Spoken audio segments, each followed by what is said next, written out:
Bonjour les amateurs de littérature, c'est Michel Dufresne. Salut les amis du jeu, c'est Miroslav Dragan et je vais faire mon hot game.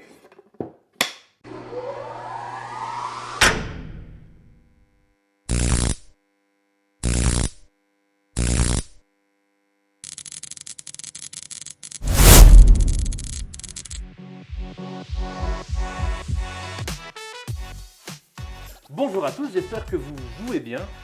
Bienvenue dans cette quatrième émission de Hot Game, la petite interview piquante et craquante. Et aujourd'hui, je reçois Michel Dufresne, alias Miroslav Dragan. Oui. Bonjour Michel. Ah, c'est marrant, ça coince déjà un peu. Oui, voilà, c'est ça. Ouais, mais je vais super bien. Et puis à manger, je suis content. Donc tu sais à quoi t'attendre. Mais bien sûr, parce que j'ai vu les émissions Ouais. précédentes et j'ai vu que Caro, elle commençait déjà à pleurer là. Pour les personnes qui découvrent un petit peu, c'est une interview de personnalités qui évoluent sur la scène ludique. Et clairement, je m'inspire d'un melting pot d'émissions que l'on peut voir aussi sur YouTube, comme Hot Ones par Ken Kojandi, Legend de Guillaume Play, et même des émissions télévisées de Frédéric Lopez. Donc un petit peu dans la présentation et certaines séquences, mes inspirations viennent de là.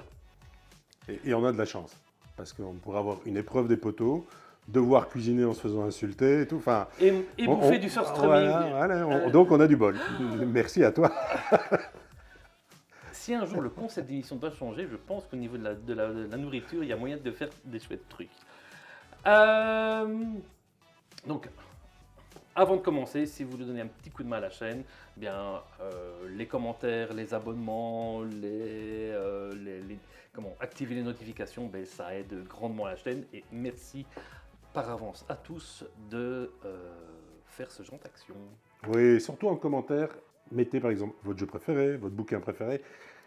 C'est pas spécialement utile ou lié à la vidéo, mais c'est chouette pour le référencement et puis ça donne des infos, ça mène des débats. Hein. Tout à fait. Parce que les gens ont toujours l'impression qu'ils doivent mettre un commentaire intelligent sur la vidéo et ils osent pas. Non, mettez un commentaire. La première séquence va parler, on va dresser un petit peu ton CV, ta carte d'identité. Tu es prêt? Oui, vous avez 2 heures. C'est parti. Avant de commencer la séquence, une petite dégustation ici donc nous sommes dans une ambiance bleue, des petits snacks bleus. Avec un goût citronné. Mais ça va la piquance, tu le sens? Alors ça dépend. C'est vraiment aléatoire parce que je suis allergique à plein de trucs. Voilà. Et parfois, il y a un produit auquel je suis allergique ou une substance ou un additif. Et d'habitude, tu manges épicé? Alors, j'adore manger des currys verts et des trucs comme ça, mais je déteste les jalapenos. Voilà. Alors, pourquoi? Ok. Première case sur la carte d'identité, nom, prénom et profession. Alors, prénom Michel, nom Dufresne. Profession intermittent de la gaudriole. Non, c'est pas ça. Donc, voilà. Activité principale. Alors, pour les Belges, chroniqueur littéraire. Oui. Pour les Français, critique littéraire. Puisque les Français aiment miser sur l'intelligence de la personne et les Belges sur la régularité de leur travail. Parallèlement à ça, chroniqueur jeu ou critique jeu. Je travaille en radio, télé et presse écrite féminine, donc en médias généralistes. En médias Voilà. généralistes. Et ça, c'est vraiment l'activité principale. Parallèlement à ça, j'ai un ensemble d'autres activités qui sont plus ou moins... Et donc la différence critique-chroniqueur, c'était pour la vanne, ou alors il y a vraiment une différenciation qui se fait... Alors, c'est pour la vanne. Ouais. C'est pour la vanne, c'est pour aussi une sorte d'image de marque qui n'est pas du tout la même. Oh, chroniqueur littéraire, enfin, la Belgique, une bande de gars sympas, machin. Critique littéraire. À Paris, il y a certains bureaux qui s'ouvrent parce que c'est un label. Enfin, on ne déconne pas avec la critique littéraire. Dans mon travail, si je commence à analyser un roman en vous le comparant à l'histoire de la littérature, l'usage des virgules, et trucs comme ça, vous vous en foutez. Ce que les lecteurs, ce que les téléspectateurs, ce que les auditeurs, auditrices, téléspectatrices, lectrices ont envie, c'est qu'on leur partage des choix et de voir s'il rentre en empathie avec ses choix en disant ah, ça c'est peut-être pour moi, ça c'est peut-être pas pour moi. Alors ma vocation à moi n'est pas de leur faire acheter des livres. Je rappelle qu'on a des réseaux de bibliothèques, tant en France qu'en Belgique, qui sont très performants, très efficaces, et qu'on n'est pas obligé d'acheter un livre pour le lire. Mais par contre, oui, d'essayer de susciter une forme de curiosité. Et là où la notion de chronique prend un sens important, à mes yeux, c'est effectivement cette notion de régularité. C'est facile de parler de trucs, de parler de bouquins et tout. C'est plus difficile de le faire 1 an, 2 ans, 3 ans, 4 ans, 5 ans, enfin, à un rythme très régulier. Et c'est très difficile aussi de se créer une identité, une signature. Or, c'est un élément clé dans la perception du lecteur, lectrice, auditeur, auditrice ou autre. C'est une signature, donc une sorte de relation de confiance qui va s'établir. Bien, c'est une sacrée profession. Date de naissance ou année ou décennie? Ah non, non, au contraire, date de naissance, pas de problème. Donc le 30 juin, faites-moi des cadeaux, c'est mon anniversaire, et je suis né en 1970. Et oui, je suis une vieille personne. Au niveau de la scène ludique, est-ce que tu as des projets particuliers en cours ou, mis à part les chroniques et le fait de jouer pour découvrir des nouveaux jeux, est-ce que tu as des projets en cours? Alors, il y a plein de projets, mais c'est très difficile à concrétiser. C'est très difficile à concrétiser parce que c'est la scène ludique. Et que la scène ludique est dans cette phase de post-adolescence, début d'âge adulte. À savoir qu'on part d'un marché avec juste les hardcore fans vers un marché qui commence à être un marché de niche et qui s'ouvre. Et donc, qui dit marché de niche dit vous devez occuper plein de niches. Donc, vous rentrez dans ce que les uns appellent la surproduction, dans ce que les autres appellent l'hyperproduction, puisque vous commencez à ratisser de plus en plus large. Vous avez un core business et donc un public central qui est en train de dire oh, le monde ne me ressemble plus, ça ne va plus, les jeux c'est plus comme avant, enfin la BD c'est plus comme avant, je n'arrive plus à tout acheter, enfin tout ce genre de raisonnement-là. Et parallèlement à ça, toutes vos structures éditoriales doivent elles-mêmes se structurer, où on découvre l'importance d'avoir un service de presse, mais aussi d'avoir un service de com. Oui, la presse et la com, c'est pas la même chose, même si c'est relié à un service marketing qui n'est ni la com ni la presse. Et enfin, voilà, la façon de travailler avec les reps, enfin les représentants, donc ceux qui vont en magasin, la façon de travailler avec ses diffuseurs, ses distributeurs et tout. Alors, j'ai l'impression que le monde du jeu fait cette évolution à la hussarde, beaucoup plus rapidement que ce que le monde du livre ne l'a fait dans les années 80, celui de la bande dessinée dans les début des années 2000. Et pour toi, le jeu du moment, maintenant, pour toi, c'est quoi ton jeu? Le jeu auquel tu jouerais, le jeu du moment auquel tu jouerais maintenant, tu te dis, ah ben voilà, hop, allez, s'il y a ce jeu-là ici, on le prend, on le déballe et on se fait une partie. Alors, j'en vois deux. Je ne vais pas t'en donner qu'un, moi j'en vois deux. Alors, il y en a un dont je ne parlerai pas, juste le citer, le match du siècle, parce qu'on est deux, c'est un jeu à deux, chez Gigamic. J'ai oublié le nom des auteurs, donc tu vois, je suis moi-même piégé dans la mécanique. On a déjà fait plusieurs parties là récemment, et c'est une très très agréable surprise, c'est vraiment très tendu. Mais si je voulais en faire un, il est là, tu le connais peut-être pas, tu as envie de le découvrir, c'est East India Company, qui est paru chez Atalia, un jeu qui est passé totalement sous les radars. Moi-même, je l'avais reçu en service de presse et puis d'autres trucs, machin, je voyais pas trop. J'avais lu les règles, je disais oui, ok. Et on y a joué et ce jeu, c'est vraiment un bijou. C'est un pur jeu économique qui n'en a pas trop l'air comme ça, qui a l'air plus compliqué qu'il n'est, alors que la prise en main est très très évidente. Compliqué en termes de règles et de mécanique, ou alors complication en termes de profondeur au niveau stratégique? Il n'y a pas de complication, ça dépend des investissements des joueurs. Enfin, on pourra en reparler tout à l'heure. C'est une grosse boîte. Tu tournes les pages, il y a un plateau, tu dois rajouter 2 plateaux, il y a des cartes, il y a des pions, tu te dis ah, c'est un gros jeu, enfin au sens de machin. Au final, tu as une roue d'action, tu as 5 personnages, chacun des personnages a 2 actions possibles, tu vas poser tes ouvriers dessus. Tu as un plateau d'un côté, c'est les demandes en ressources de la ville de Londres. L'autre côté, c'est ce que tu vas aller piller dans les colonies. Et ton plateau à toi, c'est tes entrepôts avec tes bateaux. il y a une petite course pour aller te placer sur les colonies et rafler à bon prix. Et puis tu revends à Londres à vil prix et tu t'enrichis grâce à ça. Ce qui est intéressant, c'est qu'en fait, tu achètes des actions des joueurs qui jouent.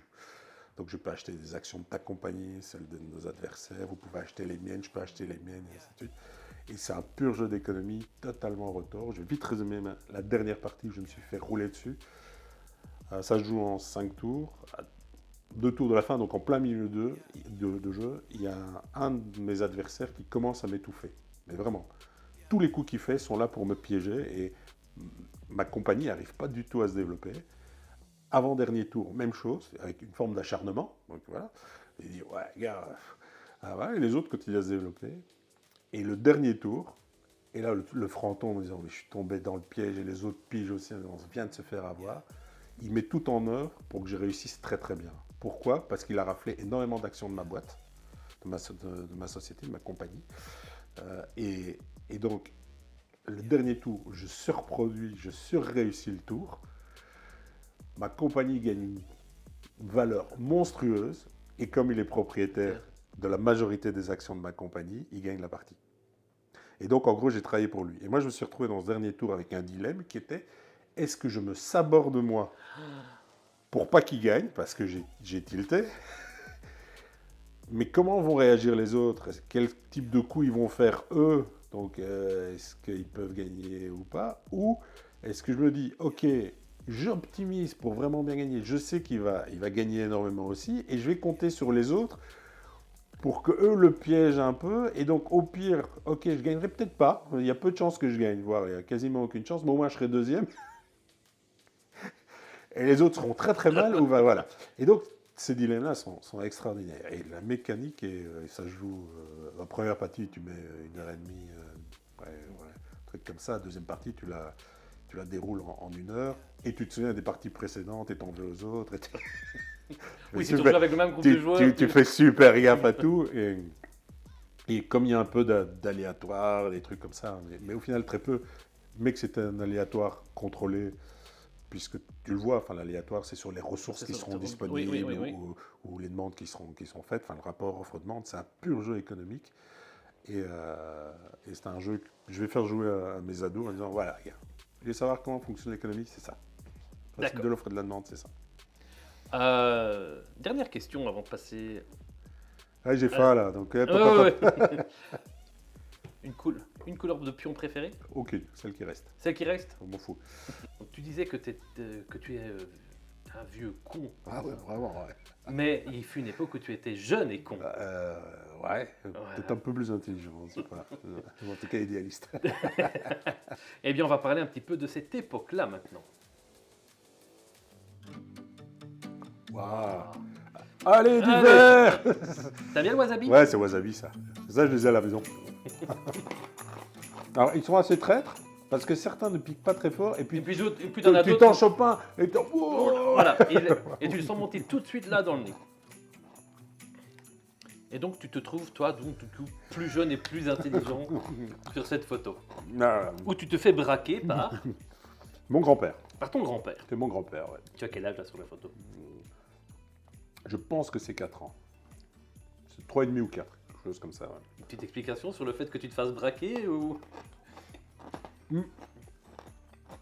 C'est juste drôle, voilà. Nous, après, on a utilisé la photo avec un avis de recherche et tout. Enfin, voilà. mais surtout, cette photo est encore... est affichée sur le mur de la chambre de mon grand-père dans son haut, parce qu'il a 97 ans, elle est toujours fringante. Ce qui est assez impressionnant, puisque... Donc ça va être le moment Zola. Donc mon grand-père était mineur,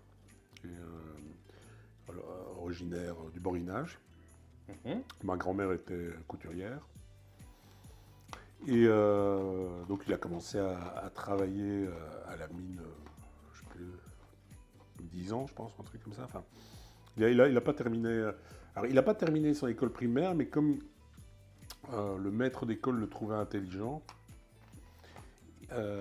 il a pu quand même avoir une sorte... Alors, on ne disait pas cours du soir à l'époque, mais il a quand même pu Le maître d'école Continue une scolarité. venait lui apprendre les trucs de façon à ce qu'il passe à l'époque, c'était quoi, un brevet ou un machin de ce genre, enfin, pour qu'il ait l'équivalent de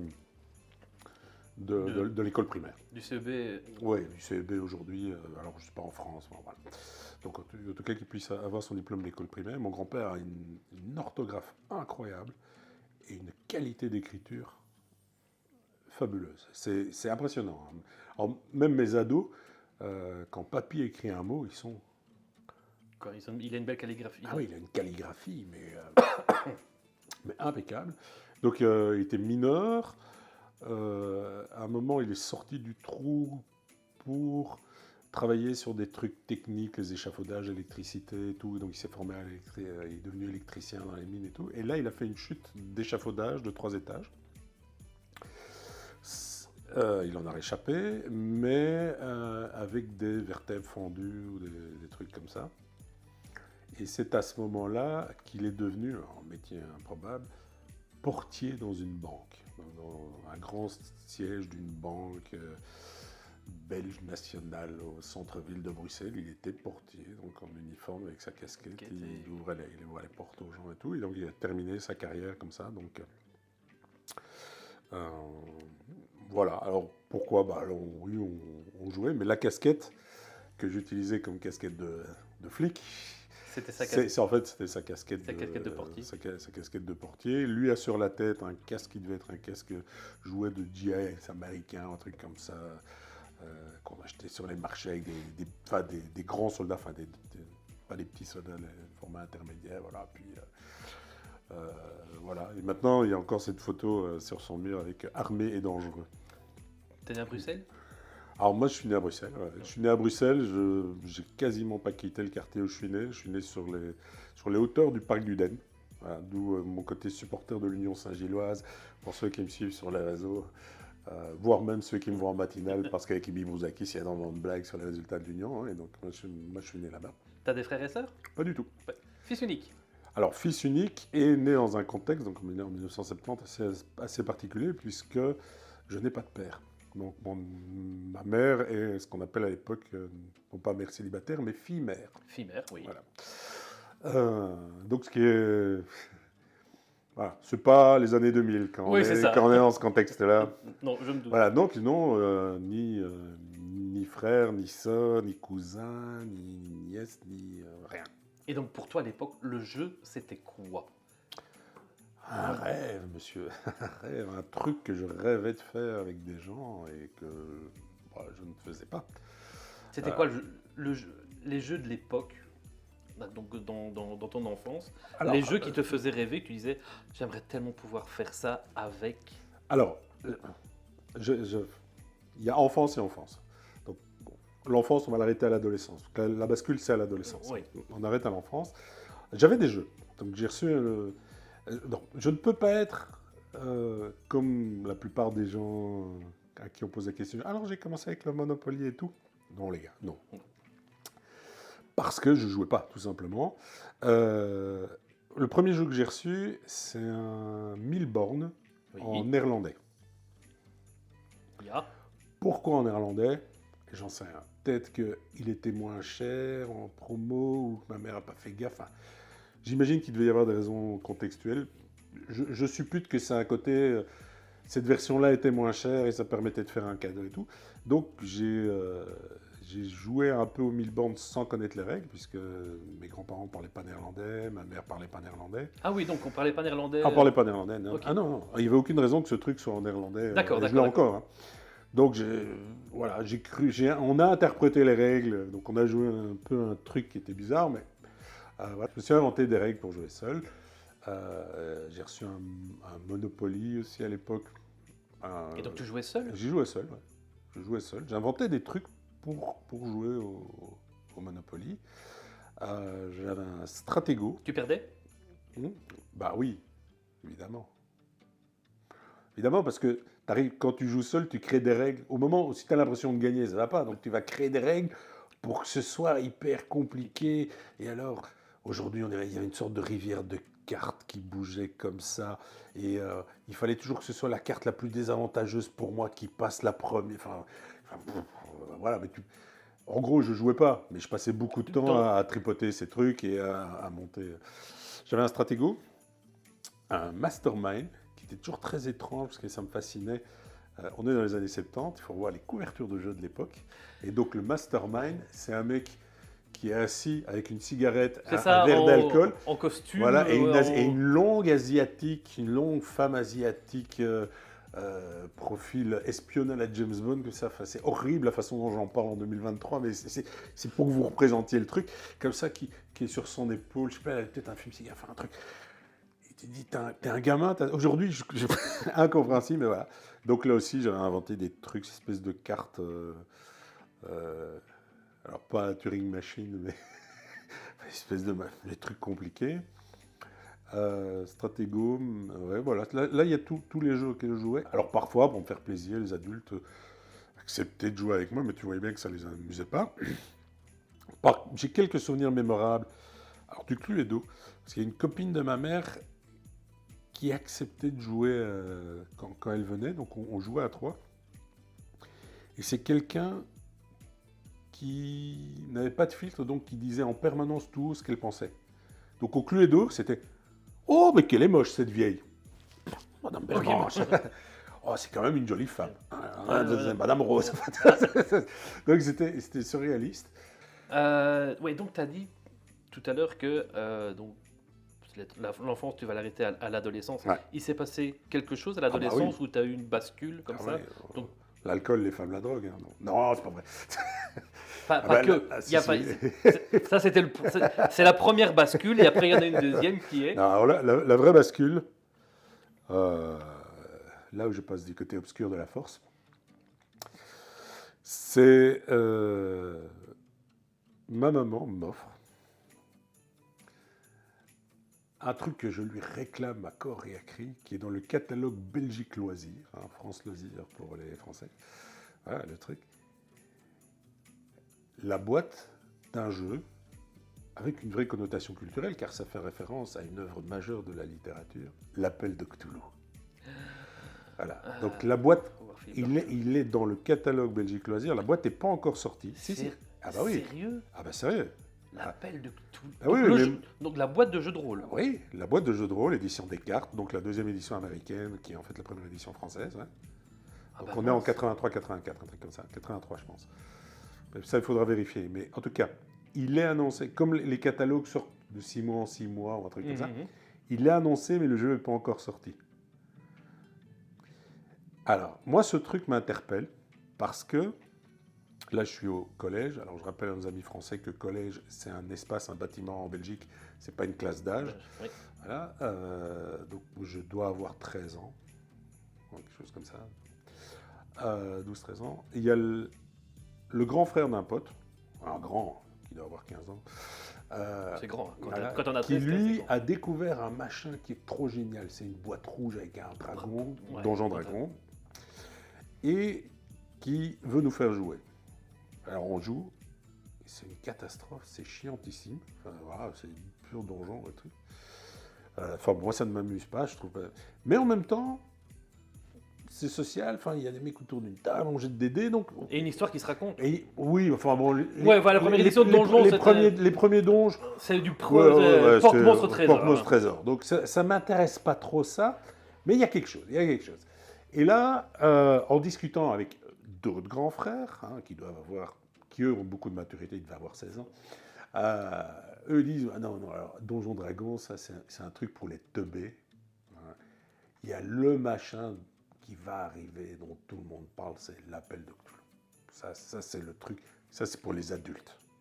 T'étais dans un groupe de nerds pour l'époque, non? Non. Alors, de nouveau, je rappelle, on est à une époque, dans mon collège, 1000 élèves donc répartis entre 12 et 18 ans, hein, donc je ne sais pas jusqu'à la terminale.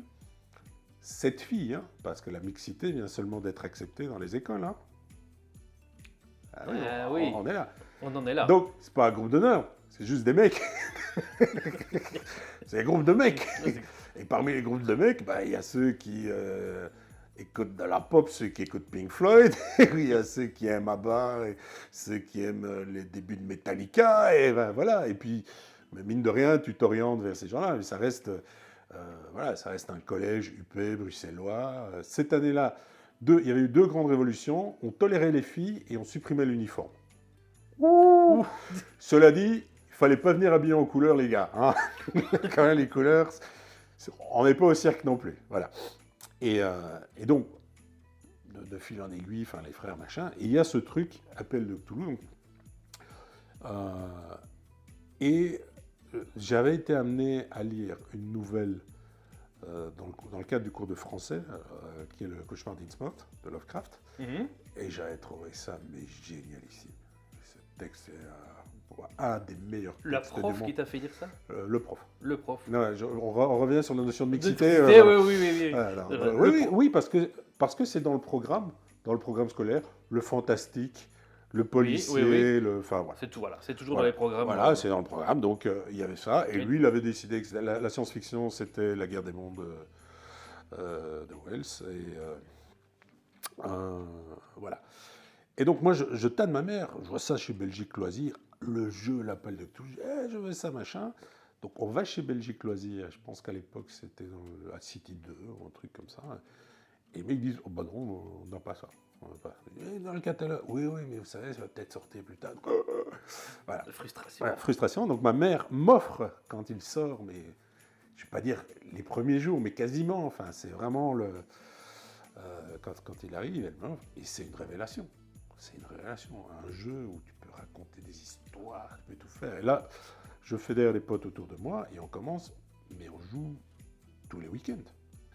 Ce que voit ma mère, c'est que je m'enferme avec des potes. Et donc, elle est très contente pour ça. Mais par contre, elle est super inquiète parce que je suis dans le bus avec mon pote. Elle dit, oui, alors là, il faudrait quand même se débrouiller pour trouver des armes et tout.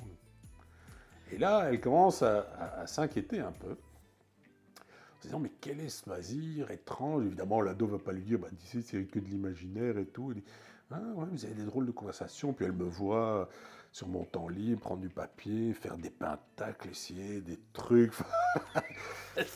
Et là, elle n'est pas à l'aise. Et donc, n'étant pas à l'aise, elle va au magasin de jouets du coin. Voilà, et elle voit le vendeur. Et elle dit, ben voilà, mon fils, il aime bien l'histoire, il joue avec ses copains.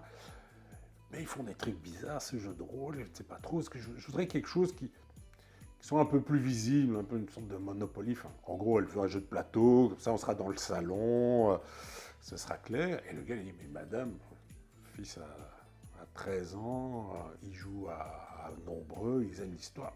J'ai ce qu'il vous faut. Et voilà mon entrée dans le monde du jeu de société avec diplomatie. Mais non! Ah bah si, diplomatie. Et c'est normal. C'est un jeu génial, voilà, un jeu extraordinaire. Et on est là, avec les potes, et on se fait la guerre et machin, on négocie. J'ai un souvenir mémorable d'un anniversaire comme ça, où ma mère jouait à l'agence Reuters, parce qu'on a commencé la partie à 2h de l'après-midi, et à 23h, elle n'était toujours pas finie. Et ma mère appelait les parents, mais carrément en mode, là il est en mauvaise posture, je pense qu'il sera bientôt éliminé. Parce qu'il y a une alliance entre le russe, l'allemand et l'anglais. Donc, oui, vous pouvez déjà venir le chercher. Enfin, c'était surréaliste, quoi, avec des potes qui négociaient dans la salle de bain, dans la chambre de ma mère, dans la cuisine, puis on revenait, on s'engueulait, machin. Enfin, ah oui, diplomatie, c'était... Et du fait que diplomatie accroche très vite,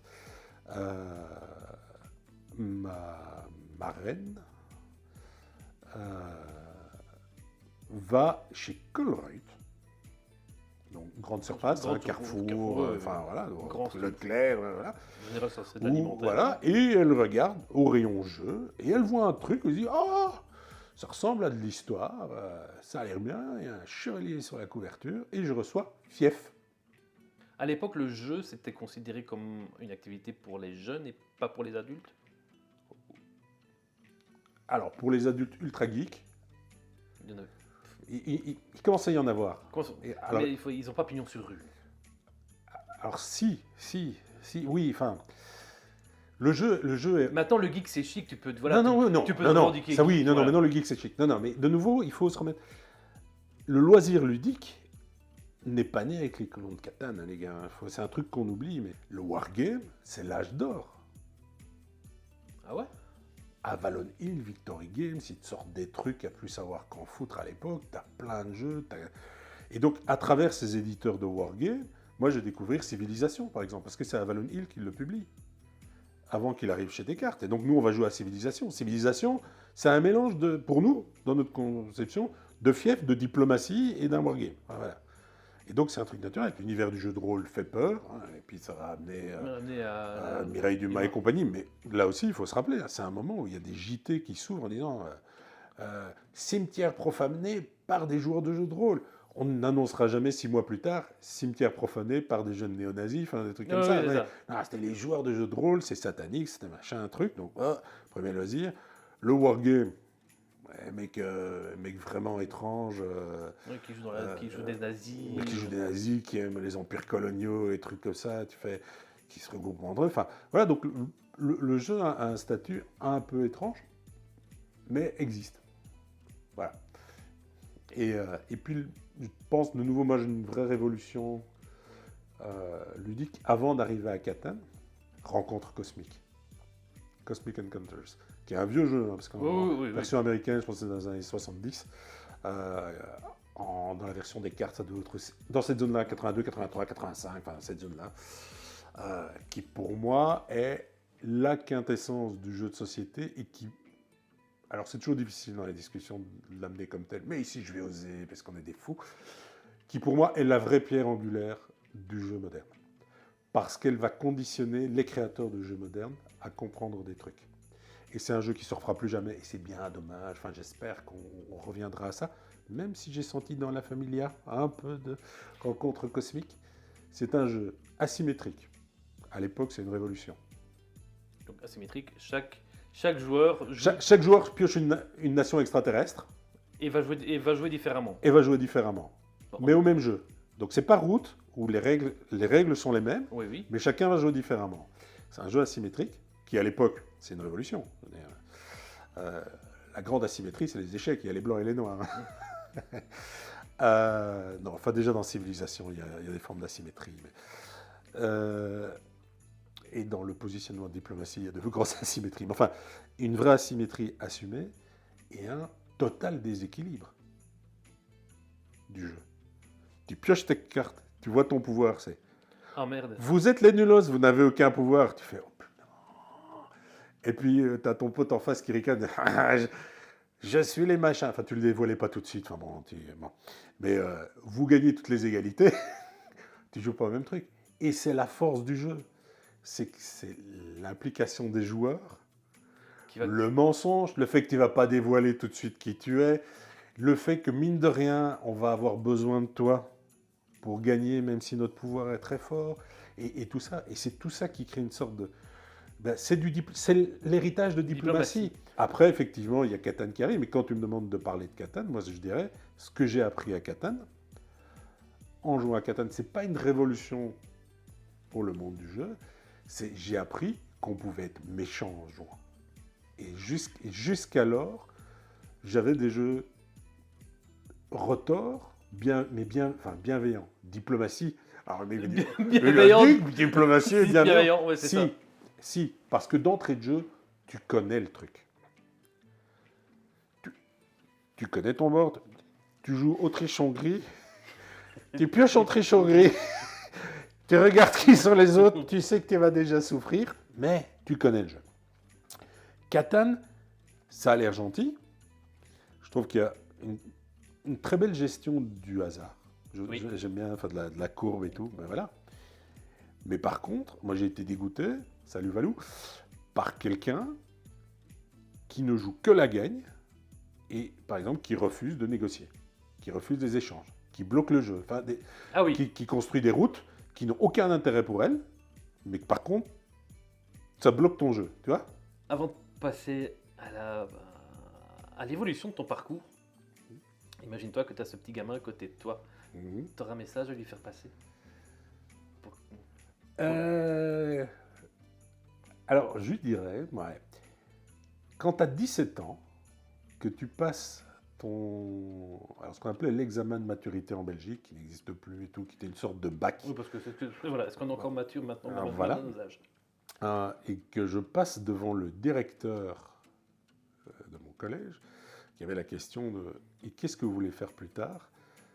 Je lui ai dit « Je voudrais faire la ludologie et être créateur de jeux. » Ben, je lui dirais « Continue, fonce. » Fais-en. Oui, et n'aie pas un sentiment de syndrome de l'imposteur ou des trucs comme ça. Parce que fondamentalement, après, on en parlera dans le parcours, j'ai écrit, j'ai fait des jeux et tout, hein.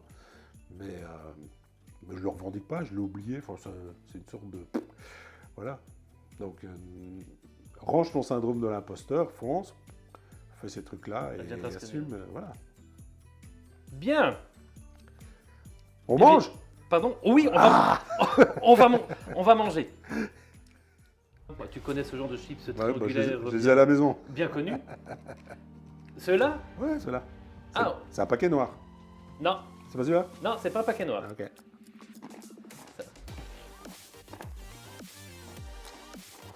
Non, c'est moins fort que le paquet noir. Comment? Non. Ah ouais, mais alors on ne pense pas au même paquet noir. Il y a un paquet noir qui t'arrache. De cette marque-là? Ah, je pense pas que c'est peut-être pas... Non, d'une marque belge bio. Ah non. Ah, elle te tue. Ah, j'adore. Ah, ça faudra que tu me montres alors. Ça sera peut-être intéressant du coup pour les... Désolé pour les suivants. Une marque belge bio, un paquet noir qui... Ouais, je pense. Je vais essayer de retrouver. Non, ça c'est la marque... Oui, si c'est la main, non. Non, c'est une marque hyper connue, mec. Ils ont fait une version qui est marquée dessus. Celle-ci pique vraiment. Oui. Depuis ce Cosmic Encounters jusque maintenant, ta découverte des jeux s'est déroulée comment? Et donc, maintenant tu critiques ludique. Comment de cette époque du collège et du fait que tu dit à ton directeur je veux créer des jeux, qu'est-ce qui s'est passé pour arriver jusque-là? À l'époque, il n'y a pas d'études pour être créateur de jeux. Non. Mais est-ce que tu as suivi un cursus pour t'aider là-dedans ou pas? Non, pas du tout. Non, mais je suis une sorte de couteau suisse absolument bâtard du système. En fait, ce que je fais, c'est je mixe mes passions avec mon travail. Ne faites pas ça chez vous. C'est une connerie. Mais on pense que c'est bien, mais ça veut dire qu'à force de... Tes loisirs deviennent ton boulot, tu n'as plus de loisirs. Bon. Moi, je me prédestine pas du tout aux médias. C'est pas ça qui m'intéresse. C'est pas ça qui t'intéresse? Non. Moi, ce qui m'intéresse, c'est d'un côté jouer avec mes potes et mes copines, parce qu'on commence aussi à intégrer les filles, les copines, les machins. Et donc, ça multiplie et varie les jeux auxquels on joue. Parce que c'est vrai que, ah ouais, chouette, Res Publica Romana, chef-d'œuvre, Republic of Rome, les deux.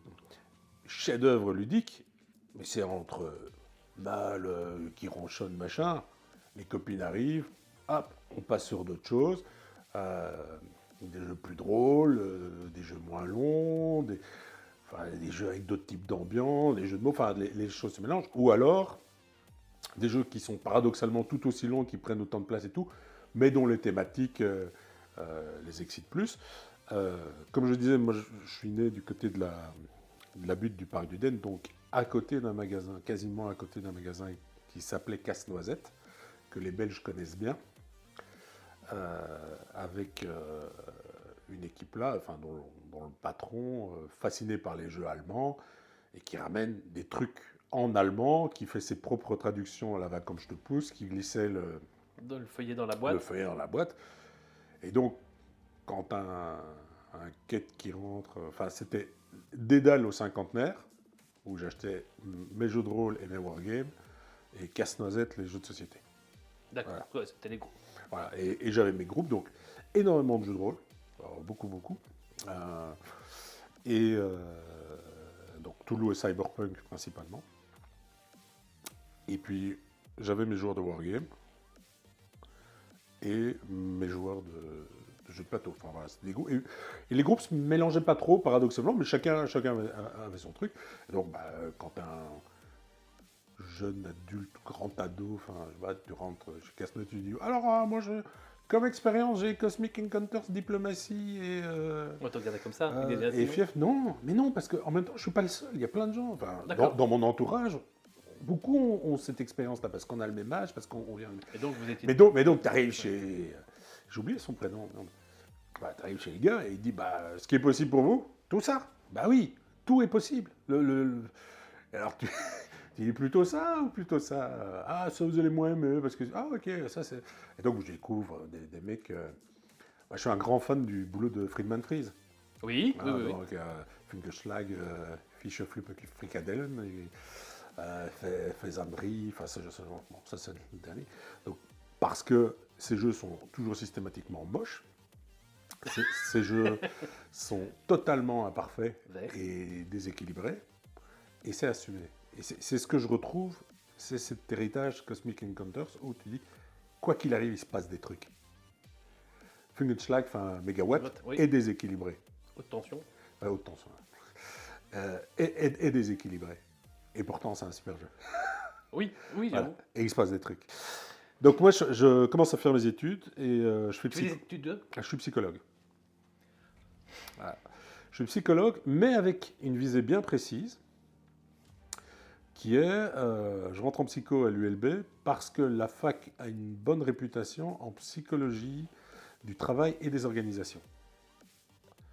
Donc moi, je ne veux pas être psychologue clinicien, je ne veux pas soigner les gens. Ce que je veux, c'est être formateur ou développer des tests psychotechniques, des tests d'évaluation. C'est ça qui me fait rêver. Parce que dans mon parcours... Je te coupe en seconde, donc tu voulais déjà créer. Ah oui, créer des trucs, voilà. Oui, ça reste. Donc c'est ton rêve de petit gamin de créer des jeux. Cette dimension-là reste.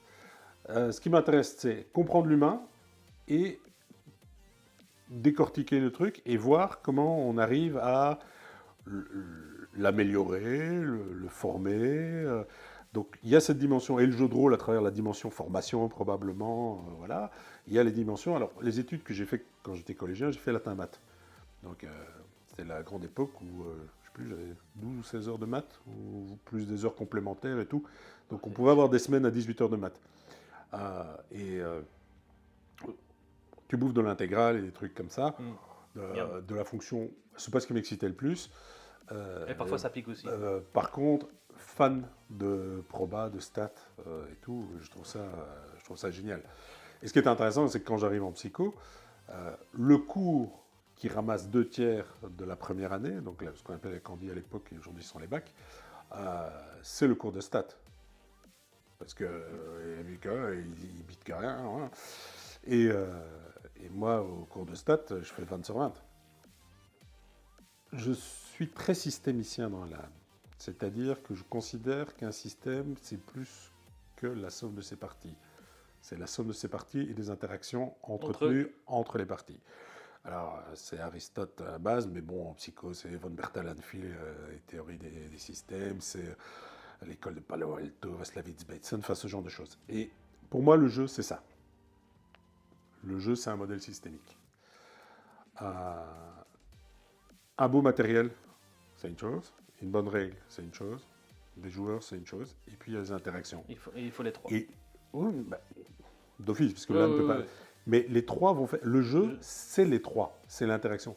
Donc, en fait, mon Ark Nova à toi n'est pas ton Ark Nova à toi. On a les mêmes règles, on a le même matos, mais comme on n'a pas joué ensemble, qu'on ne joue pas avec le même groupe, qu'on n'a pas le même type d'interaction, on ne joue pas au même jeu et on ne participe pas au même jeu. Totalement ce que tu dis, voilà.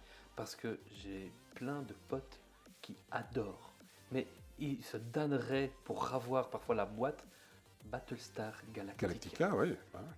Ils ne me parlent jamais de ce jeu-là. J'ai fait peut-être 2 ou 3 parties, mais que des mauvaises expériences. Ils l'ont ressorti avec l'insondable. Ah ouais. Je ne l'ai pas testé. Et je ne veux pas. Je veux pas. Il y a eu aussi à l'époque un jeu qui s'appelle New Angeles, il y a quelques années.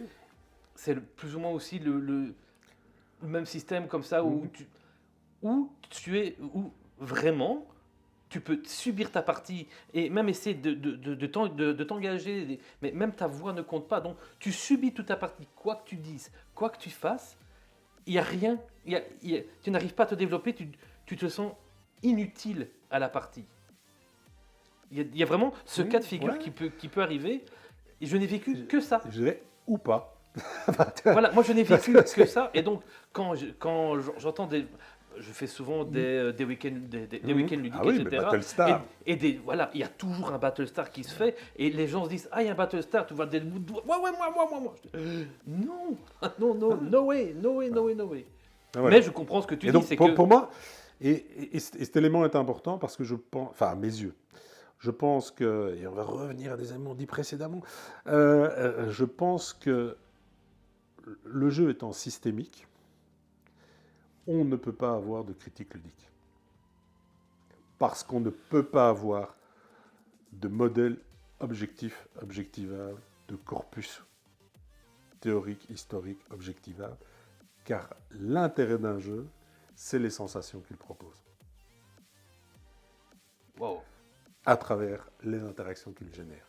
L'interaction pouvant être, on n'interagit pas sur le plateau. Souvent, les gens parlent d'interaction et ils veulent dire confrontation ou affrontement. Mais non, mais l'interaction En- est, quoi qu'il en soit, présente, puisqu'on a décidé à un moment de jouer ensemble, qu'on va accepter le temps d'un moment partagé, un corpus de règles, un matériel, et qu'on va chacun l'utiliser de façon optimale selon des objectifs qui nous seront propres, mais qui auront, quoi qu'il en soit, une influence sur la façon dont les autres sont dans le jeu. Et donc pour toi du coup ça empêche d'avoir un esprit critique sur le jeu? Non, pas un esprit critique. D'avoir La critique, une critique. Une critique. Une critique.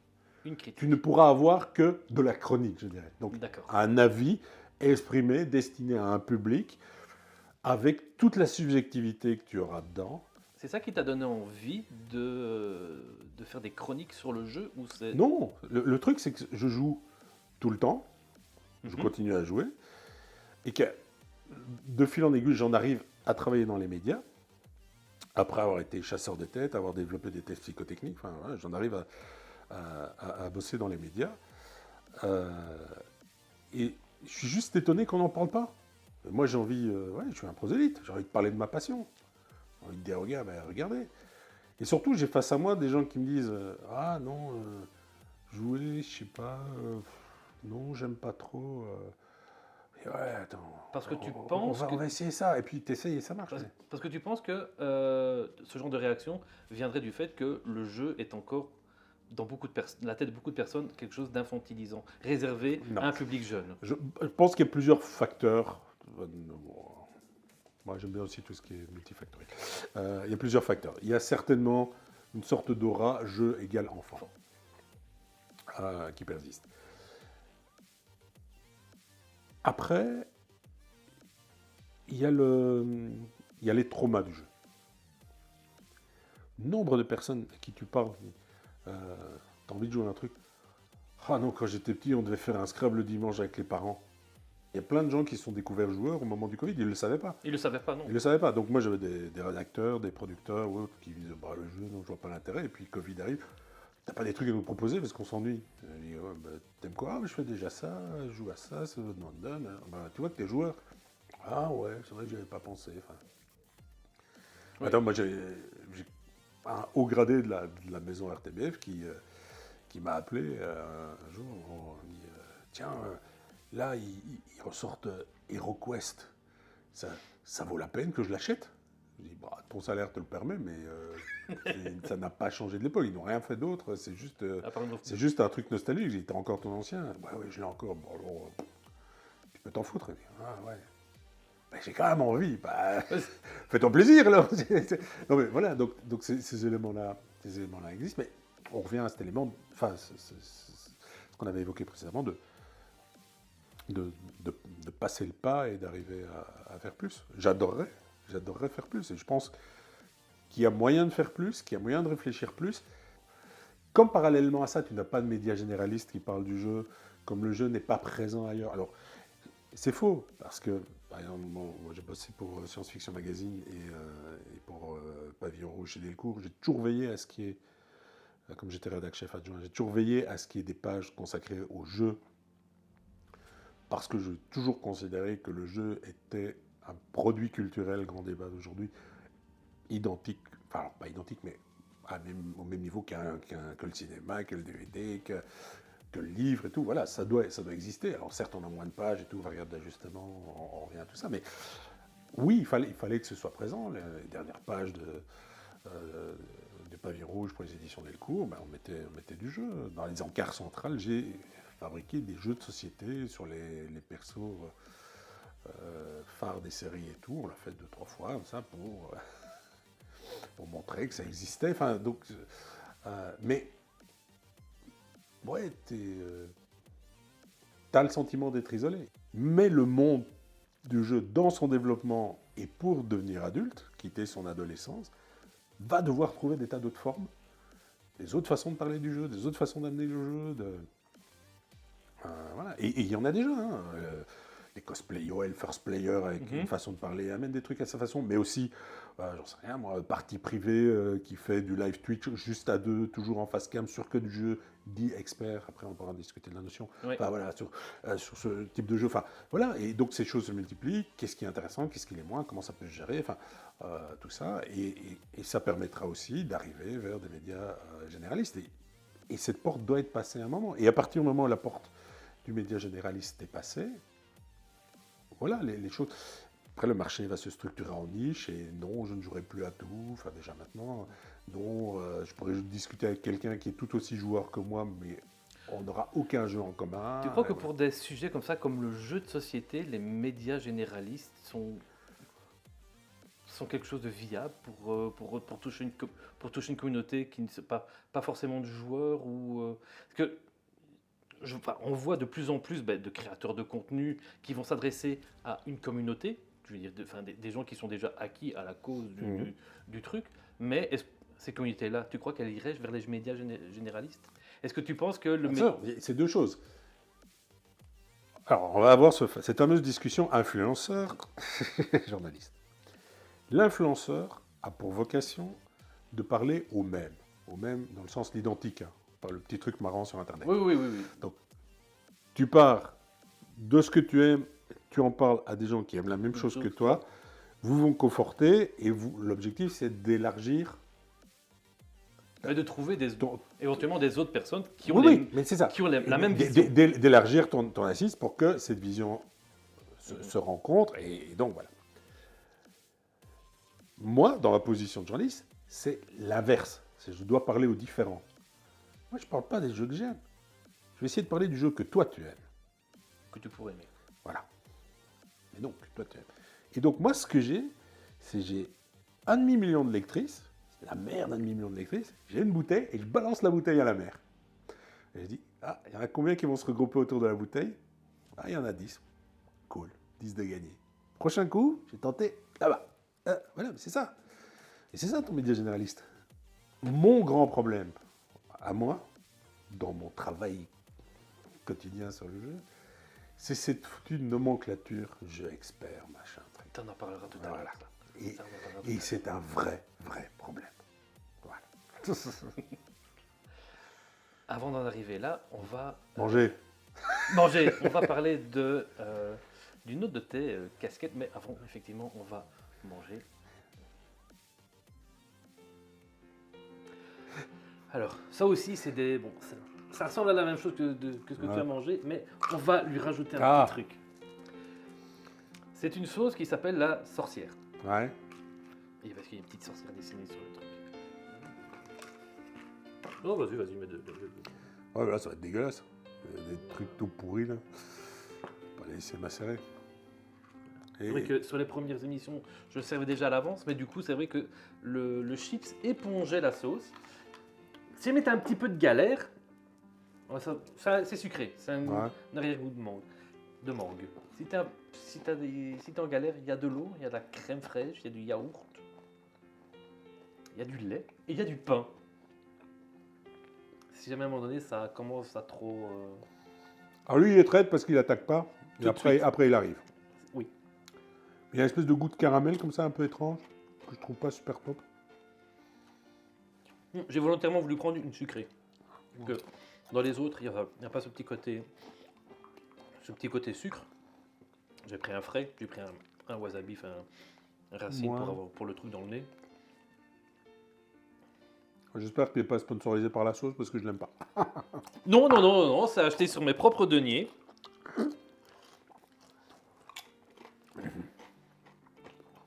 viens d'avaler de travers, là, ça se sent fort, évidemment. Mais non, ça va. Ça va aussi, ça? Ah oui. Mm. Ah non, mais tu m'as vraiment fait peur. Ouais, attention, le piment et tout. Non, ça va. Alors, je prends.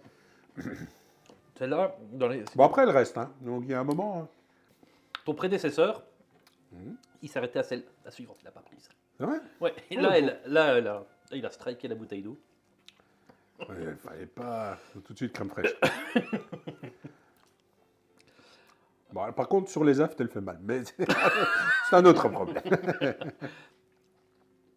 Donc ici, on a parlé beaucoup de ton côté chroniqueur ludique. Mhm. Mais à côté de ça, tu l'as déjà dit tout à l'heure, tu as écrit pour du jeu de rôle. Ouais.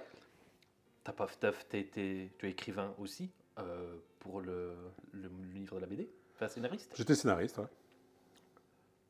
Critique littéraire. Ouais.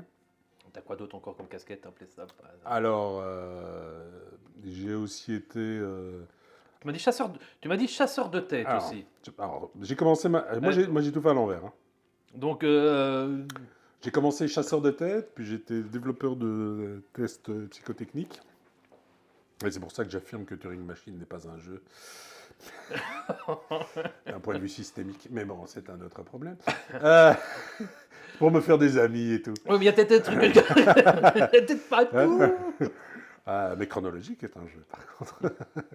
Ou archéologique est un j'étais rédac chef adjoint de magazine. J'ai été. C'était quoi le titre exact alors, consultant éditorial en BD, responsable de la communication interne, ce qu'on appelle dans d'autres milieux gestionnaire de flux, c'est-à-dire plaque tournante au sein d'une maison d'édition entre le futur qui arrive et le passé qui sort et le présent, voilà, donc Et la comment presse. Et donc, comment d'études en psychologie, t'arrives à faire, t'as été amené à faire tout ça? Parce que voilà, entre le critique littéraire et et le développeur de tests psychotechniques, facile quand même. Alors, Pourquoi? Comment? Qu'est-ce qui a fait que... alors plusieurs choses, bon, plein de paramètres, toujours multifactoriel. Je dis jamais non à une expérience. Il y a un gars qui me dit viens manger des chips piquants chez moi, on sera filmé. Oh, ok, d'accord. Allez, Et puis, voilà. Et puis après tu dis ah j'aurais pas dû parce que j'avais encore du boulot et tout. Et puis le train tombe en panne. Tu dis ah j'aurais vraiment pas dû. Et puis tu manges des chips, c'était content. Enfin voilà. Donc je dis jamais non aux choses. Je pense que par rapport à la moyenne nationale, je suis beaucoup plus curieux que plein de gens. Ok. Donc ouais, j'aime expérimenter. Je trouve ça intéressant. J'aime surtout comprendre. Je pense. Alors, je serais né 30 ans plus tard.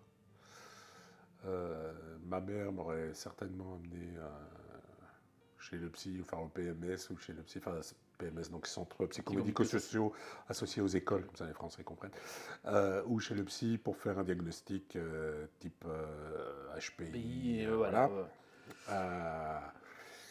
Et après, les aléas de la vie qui se sont mêlés à ça. Donc à un moment, je fais un virage à 180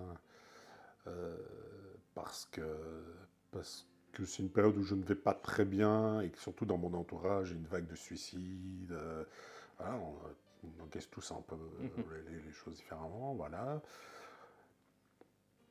Fil en aiguille, les choses, enfin, voilà, les choses se font, les changements de vie de famille. Je bosse à Paris. J'ai mon premier fils, donc c'est bien de bosser à Paris, mais voilà, mais je préfère quand même revenir à Bruxelles, donc ça mène à une série de changements. Mais tu faisais quoi à Paris? Gestionnaire de flux aux éditions Delcourt. Donc, ok. Et donc, oui, mais c'est le truc. J'ai aussi été. Alors, à l'époque, on disait nègre, mais maintenant on dit près de plume. Enfin, Oui. ghostwriter à mes heures. J'étais ghostwriter pour un scénariste de BD. Et donc là, un éditeur m'a dit comme t'es ghostwriter pour lui, pourquoi t'écrirais pas un truc? Bon, ouais, pourquoi pas, ouais, t'as une idée, ouais, je sais, bah vas-y, fonce. Enfin, Et Trois essaye, enfin, Mousquetaires, c'est comme ça que t'as fait votre. non, pas du tout. Ah, Dans ok. d'autres trucs. C'est ok, ok, Voilà. d'accord. Et il y a des trucs qui ont été faits, et qui ont été signés, et puis qui au final ne sont pas sortis, parce que c'est aussi ça le monde de la culture. Il y a des trucs qui peuvent être faits, Et qui et puis, arrive pas. et puis au dernier moment, on te dit non, Bon. Ok. pour des raisons X, Y, Z. Pardon. Ah, ça pique quand même.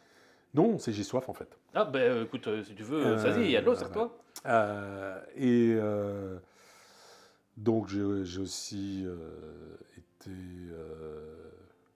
Alors, le mot est pas bon parce qu'il serait.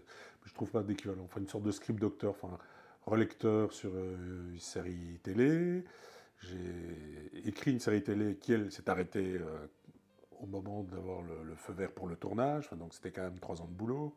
Ah oui, donc vous avez toute l'équipe de prod, Ah enfin, oui. tout le casting et tout, vous aviez tout. Et après, Non, alors tu arrives juste à ce moment où se discute du casting et Ok. savoir si on a le feu vert pour tourner. Et là, ça a D'accord. été Stop. stop. Voilà. Grand classique du genre aussi. Il faut toujours s'en remettre derrière, parce qu'après du niveau, parce qu'il a encore envie d'écrire et tout. Et puis le monde de la création dans la série télé, c'est quand même un truc très très à part. Et l'écriture dans le jeu de rôle, bah, c'est un peu venu comme ça. C'est des rencontres aussi. T'as écrit pour quel jeu de rôle? Alors j'ai écrit pour. Alors je ne suis plus dans l'ordre, mais j'écris pour Prophétie, parce que je rencontre Julien Blondel.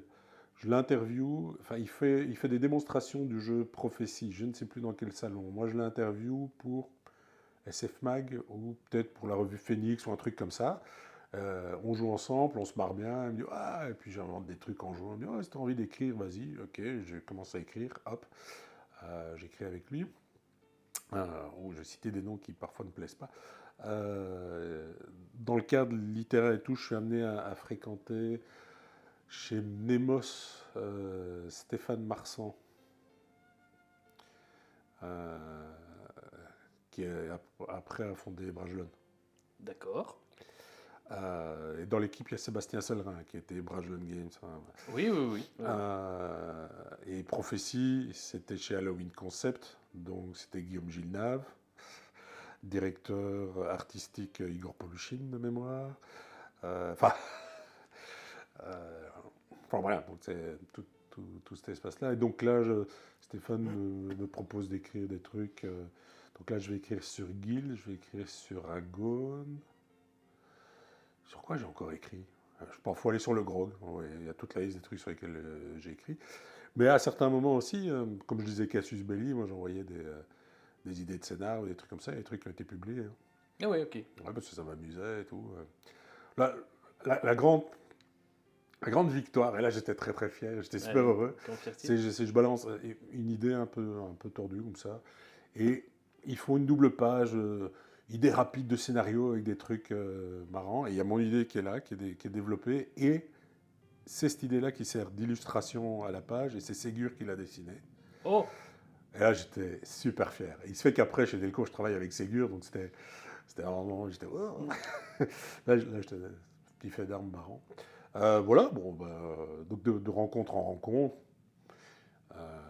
j'ai écrit comme ça. Et, voilà, et la télé, c'est un accident aussi, c'est parce qu'à l'époque, moi je ne me destine pas du tout à ça. Même si je suis déjà dans de la com, enfin alors de la com interne, des trucs plutôt différents, puisqu'entre autres je gère les catalogues, mais aussi tous les outils pour les représentants chez Delcourt. C'est-à-dire? C'est-à-dire quand vous avez un bouquin en librairie, il faut savoir que X mois avant, un repris est arrivé, a montré des planches, a eu des arguments commerciaux, a eu des choses, voilà ce que fait Rachel pour l'instant chez, c'est quoi, c'est Néoludis. Voilà, donc c'est donner toutes les armes au libraire pour qu'il en prenne plein, et que surtout lui aussi, s'il n'a pas encore eu le temps de lire le bouquin, puisse avoir des arguments et tout. Donc tout ça appelle, et à l'époque on faisait des annuaires de planches, de trucs, de machin, mais c'était aussi les PLV, donc publicité sur lieu de vente, c'est les stockpiles, c'est les gadgets qu'on va mettre, machin de ce genre. Dans ce contexte-là, par exemple, pour le lancement de nouvelles séries de Terres et légendes, chez Delcourt, on a créé un jeu de cartes à collectionner, il n'y avait pas un vrai TCG et tout.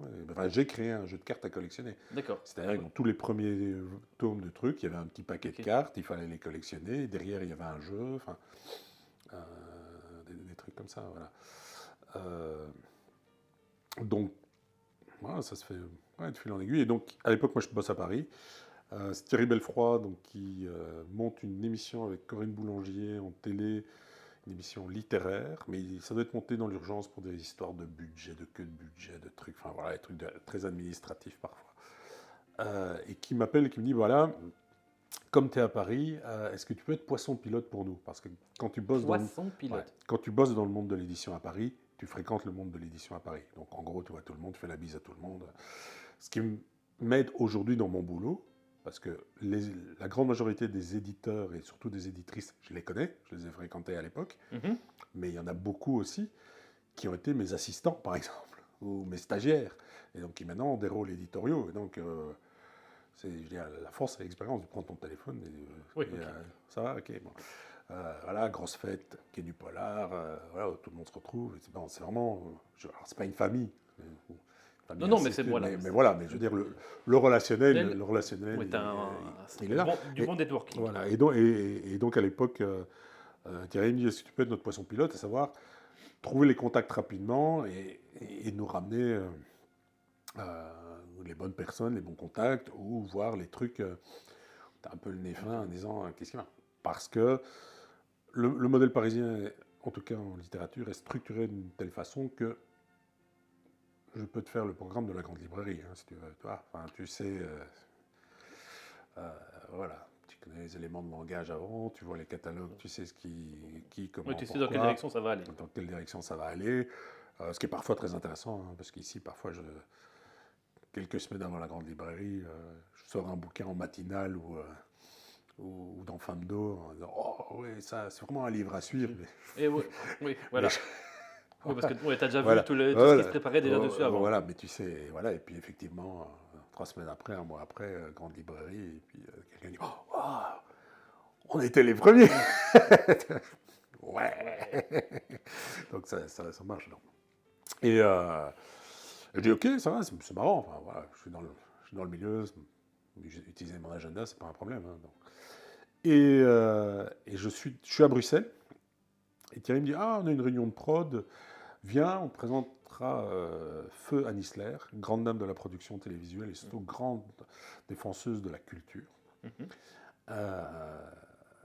Et je vois Anne, et elle me fait, t'as une belle gueule, t'as vraiment les yeux qui sourient. Je dis, ok, merci, félicitations, merci Michel. Ça te dirait de faire de la télé? J'y ai jamais pensé, mais ouais, pourquoi pas.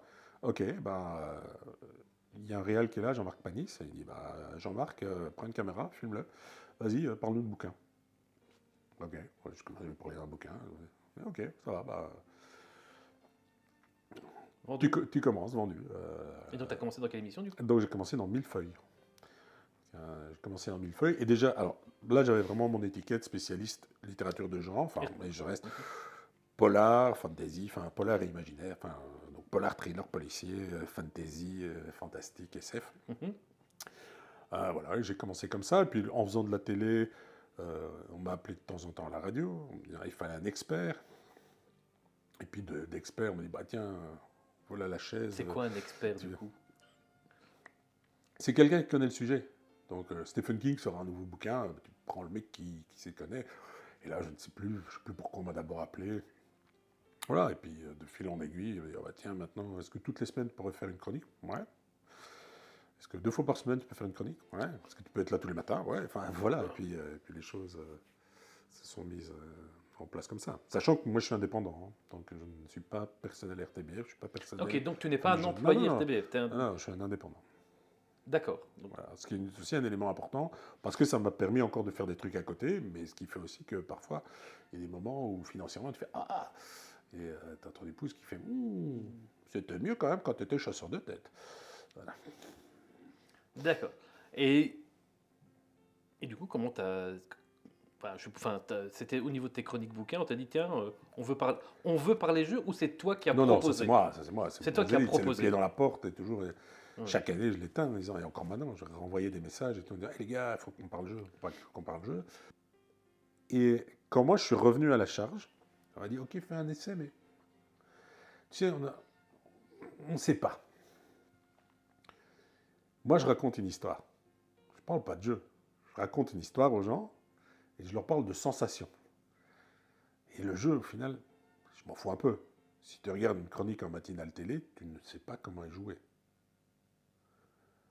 Mais par contre, tu vas savoir que mon fils m'a battu. Tu vois le rapport. Et ça crée une sorte, sur une matinale télé, je ne dis pas dans d'autres types d'émissions. Non, on est sur le On créneau. est sur une matinale télé. Donc, on est, c'est quoi 6-8. 6-8.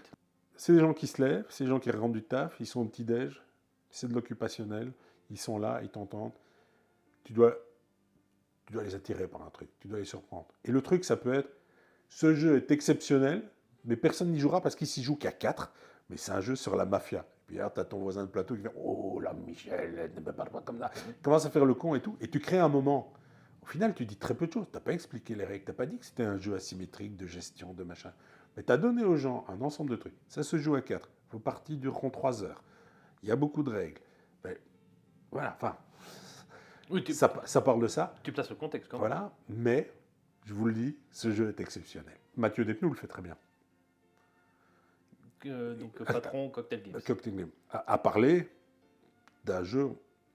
Sans montrer. Ouais. Il te montre pas le jeu.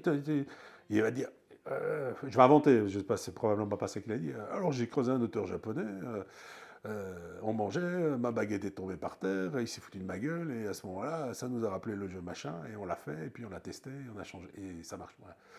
Et tu dis, mais en fait, le jeu, non, tu t'en fous. Le mec, il t'a raconté une histoire, c'est chouette, et machin. Ouais, dans les entreprises, et top 10 entreprises, machin. Enfin, voilà. Et là, tu dis, ouais. C'est une des forces de Simon Dupastan.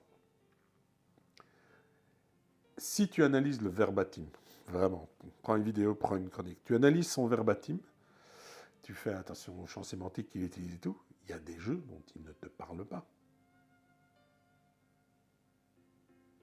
Mais il est là, il est avec la boîte, il voit le matos et tout, mais ils font 3 blagues avec Sébastien, machin, et alors c'est un machin où, et alors tu retournes les cartes et tout, et puis bam bam bam, et boum boum boum, et waf waf, enfin, et machin, et toi t'es emballé par le truc, tu te dis, non, j'ai envie d'essayer le jeu. Donc, tu penses que lui, il va plus s'adresser à un public plus généraliste? Ah oui.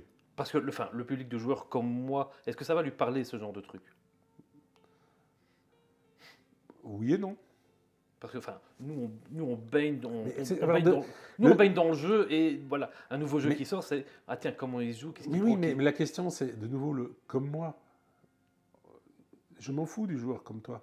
Toi, tu as tes réseaux, tu es de toute façon plus informé que moi. C'est les mecs qui disent oh, les As d'or sont pas pour moi. Bah ouais, ils sont pas pour toi, gars. Tu joues à 60 jeux par an, ils sont pas pour toi, les As d'or. Tu as tous tes réseaux, tu connais tout. On s'en fout. Les As d'or, c'est pour ma mère. Et ma mère qui rentre dans un magasin et qui dit oh là, je voudrais un jeu pour mes petits-fils, ils ont tel âge, ils aiment bien les jeux compliqués et tout, et ils aiment les pâtes. Oh, la Familia, oh, mais ça se joue qu'à 4. Ah ben ça tombe bien, ils sont 4. Enfin, ouais, c'est con, mais les caricatures évidemment. Mais c'est ça, je veux dire, et c'est la réussite des As d'or cette année. C'est d'avoir toute une série de nominations et d'avoir un truc. Moi, journaliste généraliste, ben, j'ai félicité le jury, hein, je les ai contactés, enfin tous ceux que je connaissais, je les ai contactés en disant mais merci. Merci les gars, merci pour moi. Alors, c'est pas de bol, j'ai déjà parlé de tous les jeux, mais merci, c'est ça que je veux voir pour les publics avec lesquels je communique. Donc, tu as été aussi scénariste de BD. Ouais. Voilà. Les Trois Mousquetaires, c'est ça? J'ai l'adaptation avec Jean-David Morvan, Candide, adaptation avec Jean-David Morvan. Alors, j'ai fait La Guilde, j'ai fait Souvenir de la Grande Armée, récit historique Premier Empire. J'ai écrit Journal d'une Fémène. J'ai écrit Triangle Rose, sur le paragraphe 175 et les Triangles Roses et la déportation homosexuelle. J'ai écrit Beowulf. J'ai adapté en bande dessinée l'Ancien Testament, le Nouveau Testament. Ouais, plein de trucs, quoi. On va rester quand même dans le côté loisir, en dégustant le dernier chiffre. Ouais. Là, tu me fais peur. En dégustant le dernier chiffre. Et celui-là, qui lui est vraiment traître. Mais normalement, là où À l'odorat,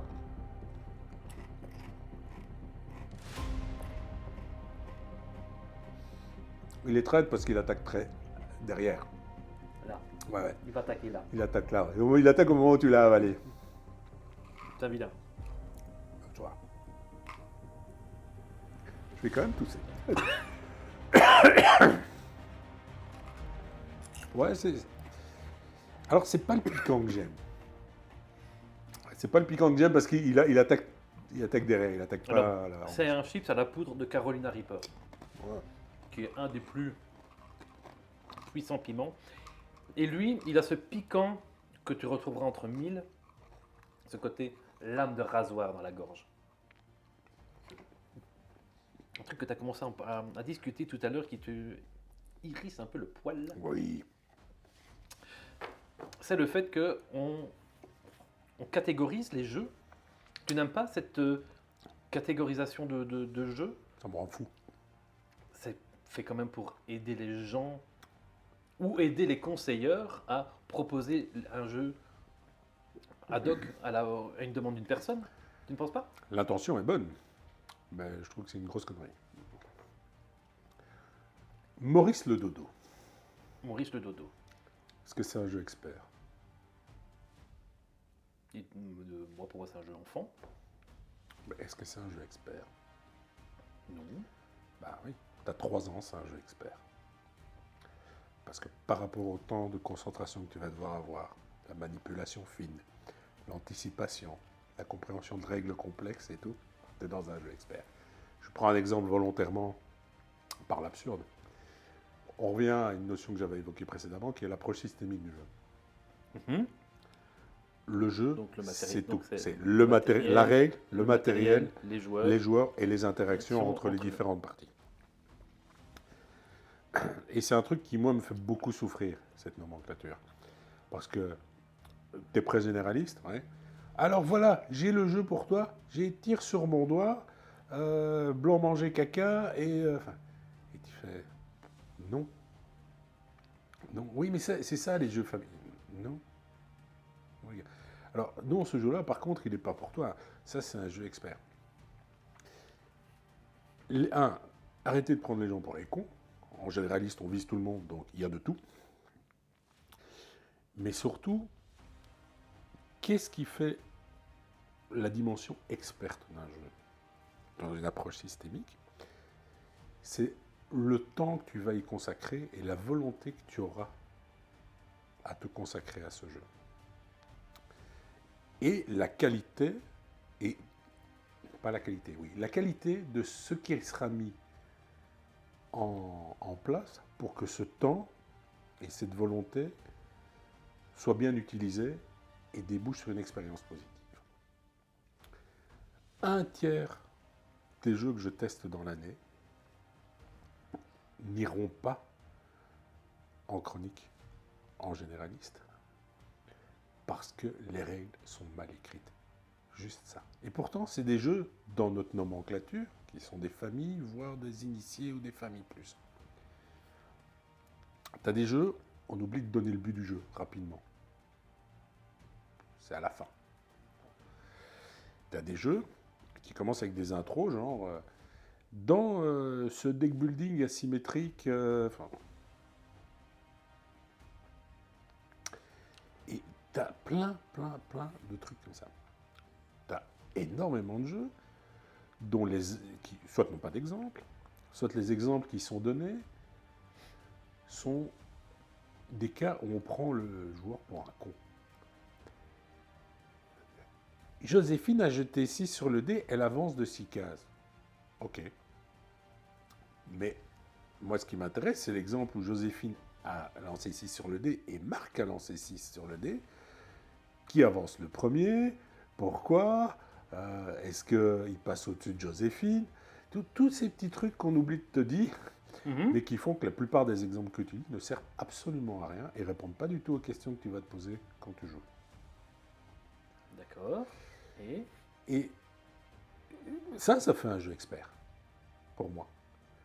Parce que commencer une règle dans laquelle on me dit vous êtes dans un deck building asymétrique, machin, bah, ça veut dire qu'on considère que j'ai déjà un ensemble de connaissances, que je peux déjà projeter un ensemble de choses sur ce jeu, là où mon familial, ça va le rebuter. La plupart des gens me disent, moi, j'aime pas lire les règles. Pourquoi t'exclure lexicalement ou sémantiquement d'entrée de jeu? Ceci est un jeu expert. En disant ça, tu exclus des gens.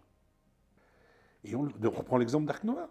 Plein de gens qui n'ont pas joué à grand-chose d'autre, qui ont fait des bons incroyables, le Catan, Ark Nova, mais parce qu'ils étaient prêts à...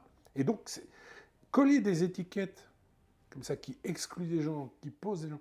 Le vrai filtre, ça va être le prix. Ça, oui. Non, mais le vrai filtre, c'est un vrai filtre. Le temps qu'on est prêt à mettre. Mais il y a énormément de jeux qu'on me présente comme des jeux famille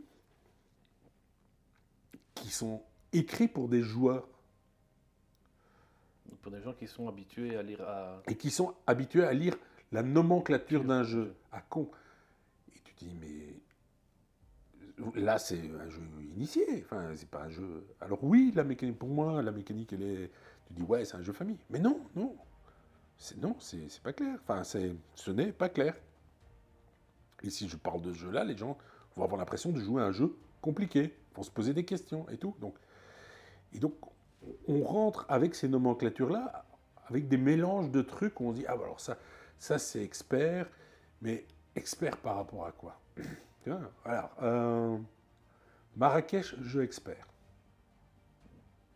Alors moi, personnellement, clairement, oui. Ok. Bah, Clairement, oui. Je vois mal, par exemple, ma mère s'investir dans ce genre de jeu. non, s'investir. Mais moi, plein de gens qui ne s'investiront pas quand je leur dirai le prix du jeu, le temps qu'il faut, la taille, le machin. Même bon, ça, Marrakech, Marrakech, je l'ai, non, mais mais si je le mets sur la table. le temps de jeu, le temps de partie, ça va déjà coincer plein de gens. Il y a des gens pour qui jouer, c'est maximum 20. Mais 20 minutes. Au-delà de 20 minutes, c'est plus jouer, c'est chiant. Mais tu peux avoir des jeux très experts en 20 minutes. Enfin, dans les mécanismes cognitifs que tu vas devoir mettre en place et tout. J'entends pas dans...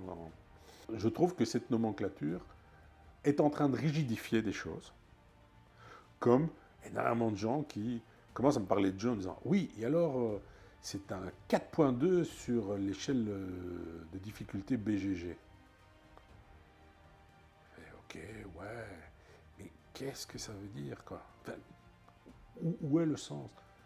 Joue à Rencontre Cosmique, qui doit être un 2.8 ou un 3.2, et qui est en partie je comprends beaucoup plus complexe en termes de maîtrise, beaucoup plus complexe en termes d'interaction, qu'un Darwin's Journey, où tu es là devant ton plateau, et enfin, globalement, tu fais tes trucs, et voilà. Alors, je comprends ton point de vue, parce que toi, tu le vois avec le spectre du média généraliste. Ah bah évidemment. C'est la position que je tiens depuis... depuis le début. Oui. C'est vrai que, en tout cas, moi, en tant que joueur, j'aime bien ça. Mais le fait de me dire, ah ben voilà, ça c'est le nouveau jeu expert de chez tel éditeur, c'est un éditeur que j'aime bien, il sort un nouveau jeu expert, je dis, je vais peut-être plus... Ça va plus m'influencer à aller plus vers tel type que tel autre type de jeu. Moi, par exemple, les jeux d'ambiance, j'adore les animés. Un jeu d'ambiance, j'adore l'animé. En tant que joueur, c'est beaucoup moins ma cam. Mais voilà, Mais c'est ça qui est intéressant. On te parle de l'expérience de jeu. Oui. On te dit pas, c'est un jeu d'ambiance expert, machin. D'ailleurs, le jeu d'ambiance, tu vas te le mettre en famille d'office. Tu vas pas dire qu'il y a un jeu d'ambiance. Mais si on dit, voilà, ça c'est le nouveau jeu ambiance 2, je vais m'y intéresser professionnellement parlant, parce que je serai peut-être un jour amené à l'animer, mais c'est pas le jeu que je vais forcément ça, c'est un autre paramètre aussi. C'est qu'à partir du moment où tu es amené à travailler dans le monde du jeu, tu consommes du jeu, ou tu abordes le jeu professionnellement. Oui. C'est-à-dire que moi, je parle de jeux qui ne me plaisent pas parfois. Ah, mais ça m'arrive. Voire même souvent. Ça m'est déjà arrivé de conseiller des jeux. Moi, je conseille à des gens. Voilà, parce que tu vas voir les points qui sont intéressants et que néanmoins, dans l'expérience de jeu que j'ai eue, j'ai retrouvé ces éléments-là, ou autour de moi, d'autres joueurs m'ont dit « Oh, j'ai bien aimé ça, et ça, c'était chouette. » Ok, ça va, enfin, moi, ça ne m'a pas transcender, mais je comprends. Et oui, tu joues avec des ados ou des gamins, ils disent oh, on en refait une. Ah, ils veulent en refaire une. Voilà, et ces éléments-là sont des éléments clés. Et fondamentalement, il y a des jeux que j'adore, dont je ne parlerai jamais nulle part, parce que enfin, soit ils ne sont pas disponibles, soit il faut des configurations tellement délirantes, ouais, enfin, où les jeux sont très complexes, où il faut y jouer régulièrement et très régulièrement pour maîtriser. Voilà, ok, bon, ben, c'est autre chose, mais ça, c'est ma vie privée de joueur. Mais si on enlève le filtre du média généraliste, toi, en tant que joueur, ça ne te parle pas du tout le fait de catégoriser les jeux comme ça, famille, Ouais, initié, je m'en fous. etc. Alors, ça, je m'en fous parce que même en tant que joueur, je vais penser groupe. Avec qui je vais jouer à ça? Quand j'achète un jeu, je me pose la question avec qui je vais jouer à ça. J'achète pas un jeu parce que machin, X ou Y en ont parlé, qu'il y a une chouette gueule, que c'était l'auteur et tout. Non, c'est avec qui je vais jouer à ça. Par exemple, c'est aussi un jeu qui m'a beaucoup énervé. Bisous Yellow. Ancient Knowledge. C'est typiquement le jeu, je me dis, lui je le vois, je dis, waouh, j'ai envie de l'aimer, lui. Lui j'ai envie de l'aimer parce que je pense que en télé ça passerait bien. Le côté, la frise, faites votre frise, l'histoire, je peux raconter un truc en article et tout. Je le sens bien, j'ai un pote qui l'a, t'essayes. Aïe. Tu vois. Ben voilà. Et c'est là qu'on n'est pas dans du livre, on n'est pas parce que enfin, Mais, ces espèces de flops comme ça, ne sont pas les mêmes. Voilà. mais il raconte peut-être pas une histoire assez suffisante à raconter à monsieur et madame tout le monde, peut-être. Peut-être. Et c'est peut-être pour ça qu'il est catégorisé justement en expert, parce qu'il ne va peut-être pas raconter quelque Ouais, chose peut-être. aux gens. Mais alors tu vois. Voilà, mais moi j'ai bien aimé ma partie, parce que j'ai bien aimé. Enfin, moi j'aime bien voir toutes les mécaniques s'imbriquer entre elles. Ah oui, mais le game design il est super. Voilà, j'ai vraiment apprécié ma partie. Et alors peut-être que le jeu ne m'a pas raconté une histoire à moi personnellement, mais voir tout l'aspect culturel qui était mis dans le jeu, donc toutes les civilisations, les monuments, etc. Ben, oui, moi ça m'a parlé parce que ça permet d'éveiller une curiosité culturelle. Oui, mais c'est pour ça que j'ai envie de l'aimer. Non, mais j'ai envie de l'aimer, mais il y a un truc. Voilà. Et c'est vrai que c'est marrant, parce que je me dis, ah, je l'ai mis en expert. Donc, c'est-à-dire que. Parce qu'il y a, Oui, plein je de, sais. parce qu'il y a plein de mécaniques. Oui, mais voilà. Voilà, il y a énormément de réflexions à avoir que tu n'auras pas sur un jeu catégorisé comme jeu famille, parce qu'il va se jouer plus dilettante, moins prise neurone. Voilà. Et donc, à certains moments, parce que c'était ça le sujet de départ, ta nomenclature expert va porter sur le jeu lui-même, sa complexité, et à d'autres moments, va porter sur la façon dont le joueur va le jouer. Parce que tu viens juste de me définir, tu vois. Et c'est pour ça que ces nomenclatures me gênent. Est-ce que Proust est plus expert que Stephen King? C'est chiant. Voilà, Proust est chiant, t'aimes pas. Et tu vas dire, ah ouais, alors c'est plus... Ben non. Et moi, je connais des ados, 15 ans, amoureux de Proust. Les mots sont en train... Eh ben voilà. Donc, est-ce que Proust est expert? Non, ce sont des rencontres. Donc, ce qui est important, c'est de nouveau cette rencontre. Et c'est pour ça que j'ai peur, comme ce qui se fait très souvent dans le livre. Et c'est probablement aussi un héritage de ça. Moi, je croise énormément de gens qui me disent, je n'aime pas lire. C'est impossible de ne pas aimer lire, c'est une des activités préférées de votre cerveau, sachez-le, mesdames et messieurs. C'est d'ailleurs une des rares compétences acquises qui ne se perd pas sauf accident. Alors, on dit que c'est la bicyclette, une fois que tu as appris à rouler à vélo, tu rouleras toujours. La lecture. Et la preuve que votre cerveau aime bien lire. Oui, j'adorais la psychologie cognitive à l'université. Allez dans un pays étranger, vous ne parlez pas la langue et pourtant votre cerveau ne va pas arrêter de lire toutes les publicités, le nom des rues, les devantures et tout, et vous allez tout intégrer très très vite parce qu'il adore ça. Et plus il lit, plus il lit, plus il lit, plus il aime ça. Et c'est d'ailleurs pas pour rien que pour l'instant, tu as énormément de recherches dans le domaine d'Alzheimer, de la mémoire et autres, basées sur la lecture, où on se rend compte que la lecture aide, entre autres à ça, parce que c'est une sorte de moteur et c'est une façon de nourrir le cerveau qui est extraordinaire. Et donc, quand moi j'ai des gens, et j'en croise, mais toutes les semaines, ah, j'aime bien vous regarder à la télé, mais moi, j'aime pas lire. Non, madame, vous n'avez pas trouvé ce que vous aimiez lire. Alors, probablement que tout ce raisonnement-ci vient et du filtre qui est de parler en généraliste, Oui. et aussi de mon expérience où moi je suis mis dans le bain, on m'a pas dit, hein, on n'a pas dit à ma maman. Alors, diplomatie, c'est un jeu expert, madame. Fief, c'est un jeu expert. Non, enfin. Voilà. Oh, regardez des cadeaux. Oh, chouette, j'ai des jeux. Les gars, on va jouer. Ouais, on va jouer. Est-ce que vous jouez bien? Non. Oui, peut-être, j'en sais rien. Qu'est-ce que vous êtes marré? Ah ouais, est-ce que ça a laissé des souvenirs? Super. Est-ce que vous avez envie d'y rejouer? Bah, évidemment. Tout de suite? Je sais pas, peut-être pas, mais oui. Et c'est ça que le jeu devrait continuer à Et c'est ça, produire oui. des expériences. J'avais une dernière question que j'ai oublié de te poser dans une précédente séquence. Ton pseudo, d'où ça vient, Miroslav Dragan? Il fut un temps. Que Donc, quand je travaillais à l'université,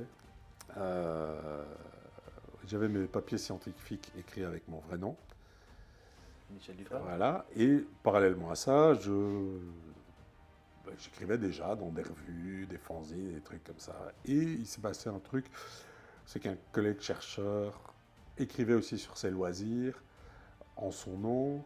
Une secrétaire de faculté avait vu, avait trouvé ça marrant, l'avait épinglé au tableau. Et un président de faculté était tombé dessus, il avait dit « Oh là là, et vous ne respectez pas les consignes qui sont, quand vous faites de la production intellectuelle, il faut indiquer votre labo, votre grade de recherche et tout. » Il dit « Oui, mais monsieur, ça parle des cerfs-volants et moi je travaille sur les microbes. » Ce n'est pas le cas, hein. Je prends un exemple grotesque, mais qui était de cet ordre-là. Il dit « Ah, mais non, c'est ça, et machin. » Et bien que c'est chopin à blâme, et donc là, le message est passé. Bah, quand vous faites des trucs, prenez des pseudos, amusez-vous. Enfin, Ouais. voilà, comme ça. Ok.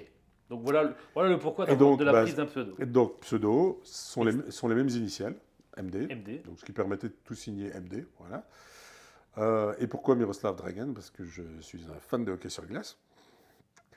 Et que j'ai pris des. Ouais, de foot américain aussi.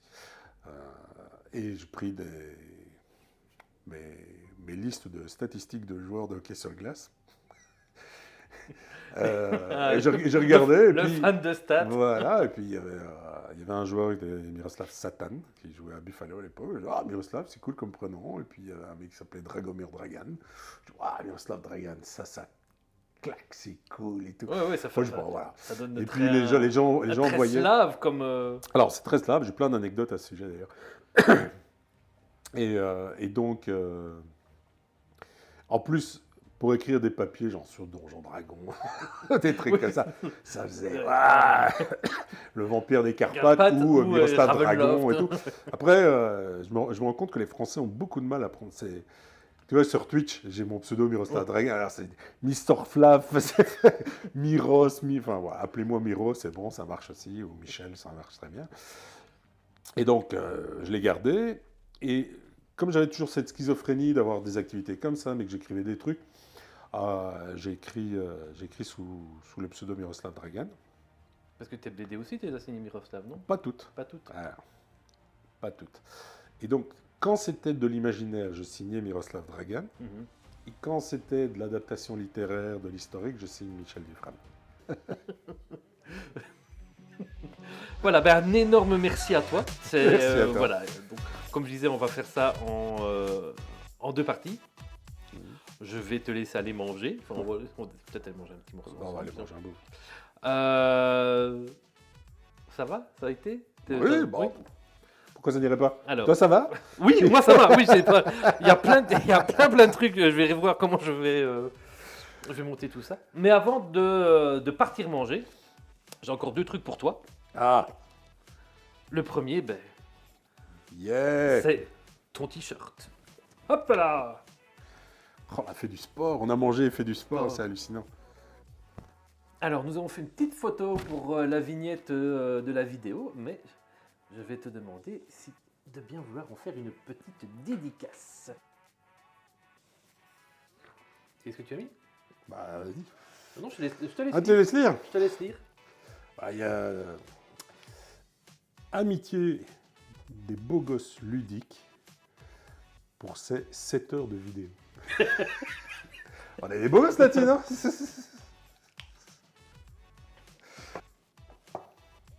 Merci à l'expert Oula. médiatique. S'il te plaît, cadeau. Merci. Bien, mais merci à tous d'avoir suivi donc ces 2 vidéos. N'hésitez pas à mettre en commentaire, et avec ce qui a été dit, je pense qu'il y a quelques commentaires qui pourraient être intéressants à lire. Donc, on verra bien ce que ça va donner. Je vous donne rendez-vous le mois prochain pour un nouvel invité. Et en attendant, merci à tous et jouez bien.